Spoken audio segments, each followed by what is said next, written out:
የወላይታ ልማት ማህበር የግብርናውን ክፍለ ኢኮኖሚ ለማዘመን የሚያስችል ሜካናይዜሽን ለማስፋፋት በትኩረት እየሰራ ይገኛል አሉ የደቡብ ኢትዮጵያ ክልል የመንግስት ዋና ተጠሪና የወላይታ ልማት ማህበር ስራ አመራር ቦርድ ሰብሳቢ አቶ ገብረ መስቀል ጫላ።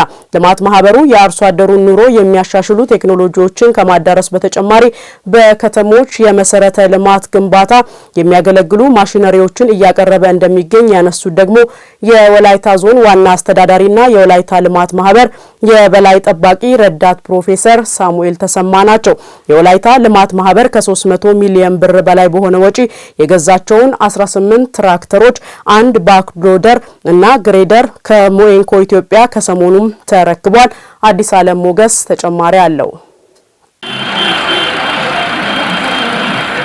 የወላይታ ልማት ማህበር ትኩረት አቅጣጫዎች መካከል አንዱ የዜጎች ዘላቂ የኑሮ ማሻሻያ ሲሆን ይህም የግብርናውን ዘርፍ ማዘመንን ጨምሮ በከተሞች የመሰረተ ልማቶች ዝርጋታ ማስፋፋትንም ያካተተ ነው። ማህበሩ እነዚህን የልማት ስራዎች ይበልጥ ለማሳለጥ ከሰሞኑን በርካታ ትራክተሮችና ለመንገድ ግንባታ የሚያገለግሉ ማሽኖችን ከሞኤንኮ ኢትዮጵያ በግዢ ተረክቧል። ትራክተሮቹ ለግብርና ስራ ትልቅ አቅም በመሆን ምርትና ምርታማነትን ለማሳደግ እጅግ አስፈላጊ እንደሆኑ የደቡብ ኢትዮጵያ ክልል የመንግስት ዋና ተጠሪና የወላይታ ልማት ማህበር ስራ አመራር ቦርድ ሰብሳቢ አቶ ገብረ መስቀል ጫላ ተናግረዋል።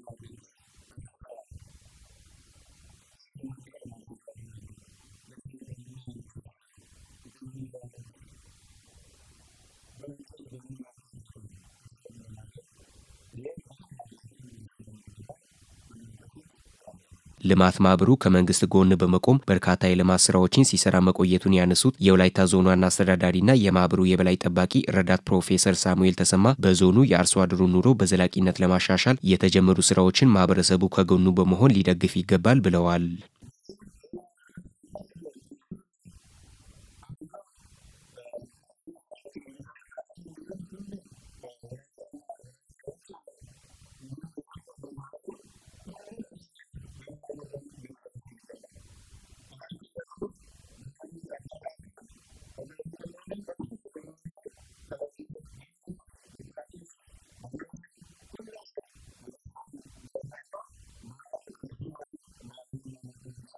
የወላይታ ሶዶ ከተማ ከንቲባ ወይዘሮ ታገኝ ኃይለ ማርያም በበኩላቸው ከትራክተሮች በተጨማሪ ለመንገድ ግንባታ የሚያገለግሉ ማሽነሪዎች በከተሞች መሰረተ ልማቶችን ተደራሽ ለማድረግ የሚያግዙ ናቸው ብለዋል።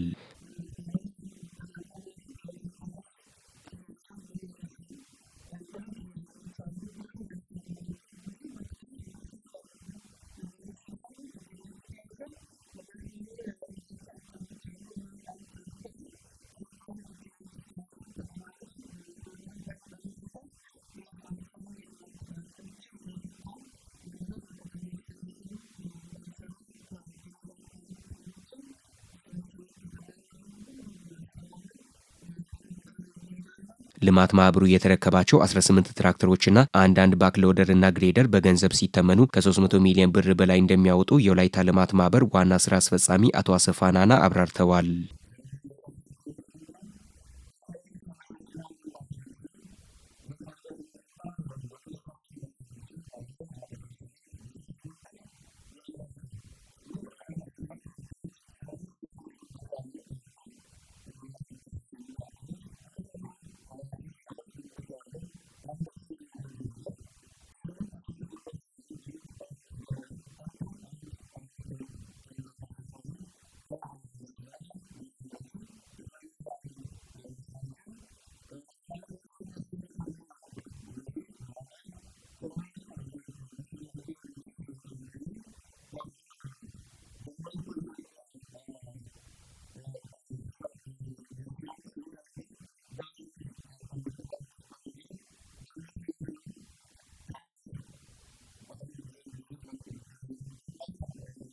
የሞኤንኮ ኢትዮጵያ የማሽነሪ ቢዝነስ ዳይሬክተር አቶ አሰፋ አቢ ተቋሙ ወደፊትም ከልማት ማህበሩ ጋር በመደጋገፍ በአጋርነት ይቀጥላል ብለዋል።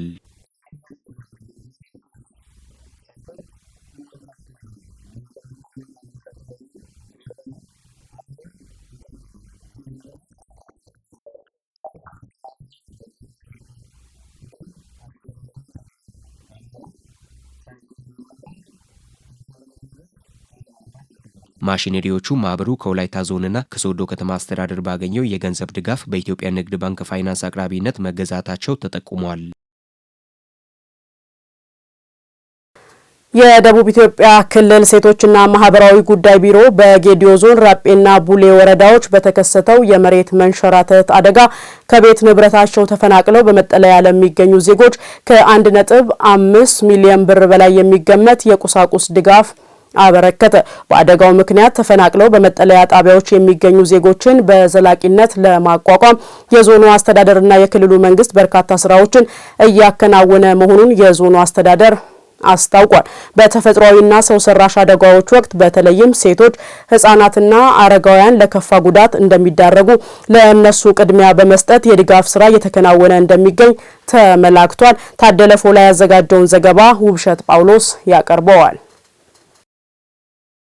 ባለፈው 2017 ዓ.ም በነሐሴ ወር በጌዲዮ ዞን ራጴና ቡሌ ወረዳዎች የተከሰተው የመሬት መንሸራተት አደጋ በርካታ ዜጎችን ለእልፈት ዳርጓል። ብዙዎቹን ደግሞ ከቤት ንብረታቸው ማፈናቀሉም ይታወሳል። ታዲያ እነኚህን ተፈናቃዮችና ሌሎች በስጋት ቀጠና የሚኖሩ ዜጎችን ህይወት ለመታደግ የዞን አስተዳደር ከክልል መንግስት ጋር በመተባበር ጊዜያዊ የማቆያ ስፍራ ላይ ካሰፈረበት ጊዜ አንስቶ በርካታ መንግስታዊና መንግስታዊ ያልሆኑ ድርጅቶችም ድጋፍ ሲያደርጉ ቆይተዋል።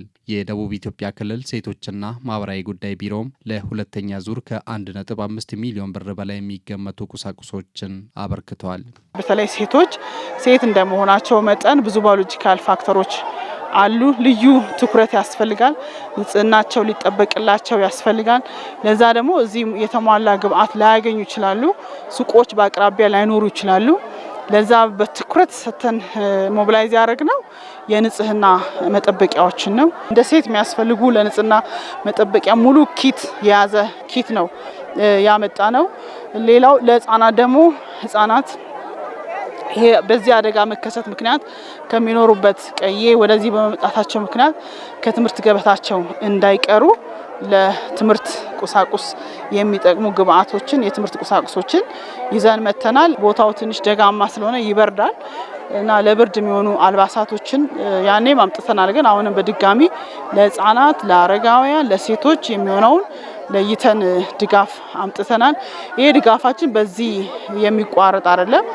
አገግመው መደበኛ ህይወታቸውን መምራት እስከሚጀምሩ ድረስ በቅርብ ርቀት እንደ ቢሮ ተከታትለን እንደግፋለን። ዛሬ እዚህ ያመጣናቸው ድጋፎች እንዳጠቃላይ ሲደመር ኦልሞስት ከ1.5 ሚሊዮን የሚፈጅ ቁሳቁስ ነው ያመጣ ነው። በዞኑ ራጴና ቡሌ ወረዳዎች የመሬት መንሸራተት አደጋ ከተከሰተ ወዲህ መንግስታዊና መንግስታዊ ያልሆኑ ተቋማት በርካታ የግል ባለሀብቶችም ድጋፍ ማድረጋቸውን የገለጹት የዞኑ ዋና አስተዳዳሪ አማካሪ አቶ ዳንኤል ሽፈራው ተፈናቃዮቹ በአሁኑ ጊዜ በጥሩ ሁኔታ ላይ እንደሚገኙም አመላክተዋል። ነገር ግን እነሱን በዘላቂነት ለማቋቋም የዞኑ አስተዳደር ከክልል መንግስት ጋር በርካታ ስራዎችን እያከናወነ መሆኑንም ጠቁመዋል። ይህ ችግር ከደረሰበት ጊዜ አንስቶ በእውነት መንግስትም መንግስታዊ ያልሆኑ ድርጅቶችም ግለሰቦችም የተለያዩ አካላት ከፍተኛ ርብርብ አድርጓል። የቁሳቁስ ድጋፍ፣ የምግብ ድጋፍ፣ የተለያዩ ነገሮችን በማድረግ ከፍተኛ ርብርብ ነው የተደረገው። አሁን እንግዲህ ማህበረሰቡ በጥሩ ሁኔታ ነው ያለው። አሁን በእርግጥ ያው መንግስታዊ የሆኑ ድርጅቶችም መንግስታዊ ያልሆኑ ድርጅቶችም ግለሰቦችም ባለሀብቶችም ሁሉም የህብረተሰብ አካላት ከፍተኛ ርብርብ ነው የተደረገው። እነዚህ አደጋ የደረሰባቸውን ማህበረሰቦችን በዘላቂነት ለማቋቋም በሁለቱም ማዕከል ሳይት ተመርጦ መኖሪያ ቤት እየተገነባ ነው ያለው። ኦልሞስት ወደ ማለቅ አካባቢ ነው ያለው። አሁን እዚህ ያለንበት ሳይት ላይ ራጴ ወረዳ ወደ 252 ቤቶች ተሰርተዋል። አደጋው በተከሰተበት ወቅትም በክልሉ የሚገኙ ወንድም ህዝቦችና ሌሎች ወገኖችም ላደረገው ድጋፍና ወንድማማችነትም ምስጋና ያቀረቡት ደግሞ የዞኑ ሴቶችና ማህበራዊ ጉዳይ መምሪያ ኃላፊ ወይዘሮ ፍሬኔሽ አየለ ናቸው። ወንድሞች ከደቡብ ኢትዮጵያ ክልል ከሌሎችም የመጡት አልቅሰው ዝናቡ፣ ብርዱ ምኑ ሳይገታቸው ላሳዩት ትጋት እንግዲህ ወንድማማችነት ኢትማማችነትን አጎልብተን ሁሉም ያሳየው ድጋፍ ለገደው ማህበረሰብ እጅግ ያኮራ ነው። ህዝቡም ረስቶታል።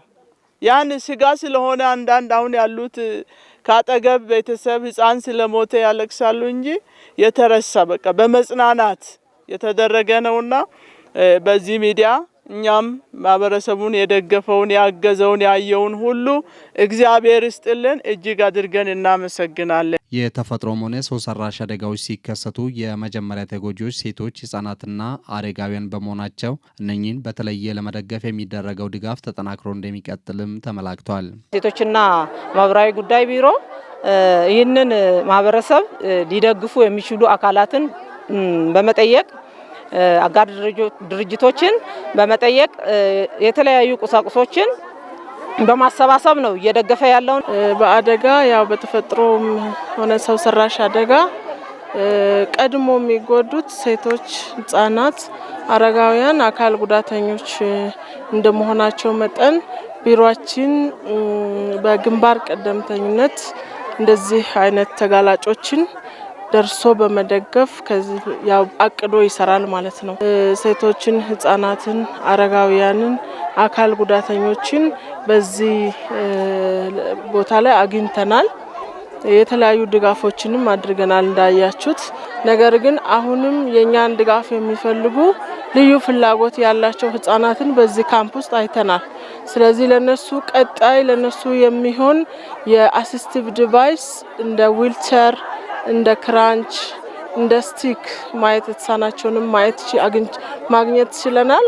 ስለዚህ ቀጣይ የዚህ ድጋፍ አካል አድርገን የምናመጣ ነው የሚሆነው። ሴቶችና ማህበራዊ ጉዳይ ቢሮ ከ1.5 ሚሊዮን ብር በላይ ወጪ አድርጎ ባበረከተው ድጋፍ የሴቶች ንጽህና መጠበቂያ፣ የህፃናት ትምህርት ቁሳቁሶችና የአረጋውያን አልባሳትም ይገኙበታል።